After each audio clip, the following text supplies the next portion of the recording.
আমরা যারা রুটি বা পরোটা বানাতে জানি না তাদের জন্য এই রেডিমেড ঝটপট পরোটাটা খুবই বেস্ট। হ্যালো এভরিওয়ান, কি অবস্থা সবার? Welcome to my page Tisha's blog. তো এই তো দেখতে পাচ্ছেন, শুরুতে আমি সকালের নাস্তার জন্য পরোটা বের করে নিয়েছি। আসলে আমি কিন্তু রুটি বা পরোটা কিছুই বানাতে জানি না, তাই সকালে উঠেই কি খাবো না খাবো এটা একটা ঝামেলার বিষয় হয়ে দাঁড়ায়। তাই আমার হাজবেন্ড সব সময় এই ফ্রোজেন পরোটাগুলো আমার জন্য এনে রাখে, আর এই ফ্রোজেন পরোটার জন্য ঝটপট নাস্তা করাও যায়, কোনো ঝামেলাও হয় না। আর এই দেখুন, আমি নাস্তা করে এই মাছগুলো বের করে নিয়েছি। এই মাছগুলো আমি আগের দিনই কেটে ভালো করে নুন হলুদ দিয়ে ধুয়ে রেখেছি, তবু আজ আবার একটু ভালো করে ধুয়ে নিচ্ছি। আর এদিকে মাছ ধোয়া কমপ্লিট, আর অন্যদিকে এক চুলায় আমি ভাত বসিয়ে দিয়েছি। তো এইদিকে ভাতটা হতে থাক, আর অন্যদিকে আমি মাছের জন্য সব সবজিগুলো কেটে নিব।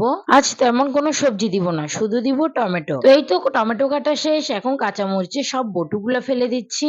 আর কাঁচামরিচের বটুগুলা ফেলে দেওয়া হলে একটু মাঝখানে কেটে নিব। আর এখন পেঁয়াজটাও একটু কেটে নিচ্ছি। আসলে রান্না করার আগে এভাবে সবকিছু গুছিয়ে গাছিয়ে নিলে তারপরে কিন্তু রান্না খুব তাড়াতাড়ি হয়ে যায়, আর রান্না করতে তেমন কোনো ঝামেলাই মনে হয় না। সচরাচর দেখা যায় আমরা যারা সবসময় রান্না করি তাদের না একদিন হুট করে রান্না করতে মন চায় না, মন চায় আজ একটু বিশ্রাম নিই, আজ আর কাজ করব না।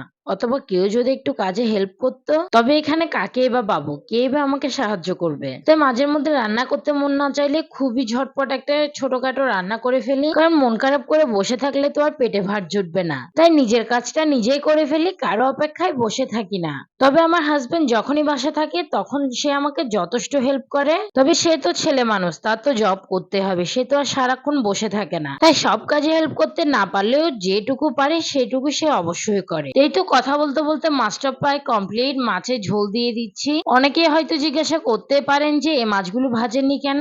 আসলে এগুলো ছোট মাছ, এগুলো ভাজার প্রয়োজন পড়ে না। এই তো রান্না প্রায় কমপ্লিট হয়ে এসেছে, এখনই দিয়ে দিব অল্প টমেটো।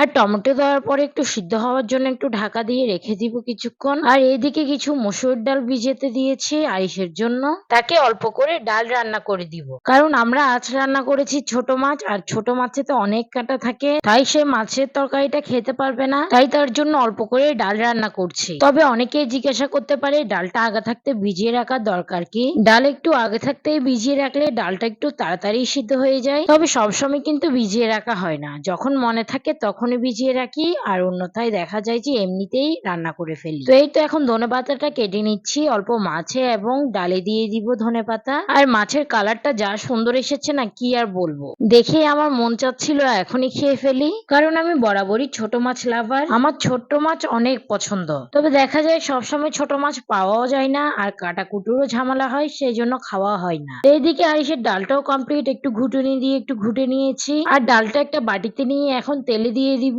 তো অল্প করে তেল দিয়ে আমি সামান্য পেঁয়াজ দিয়ে দিয়েছি, আর পেঁয়াজটা একটু লাল হয়ে গেলেই আমি ডালটা দিয়ে দিব।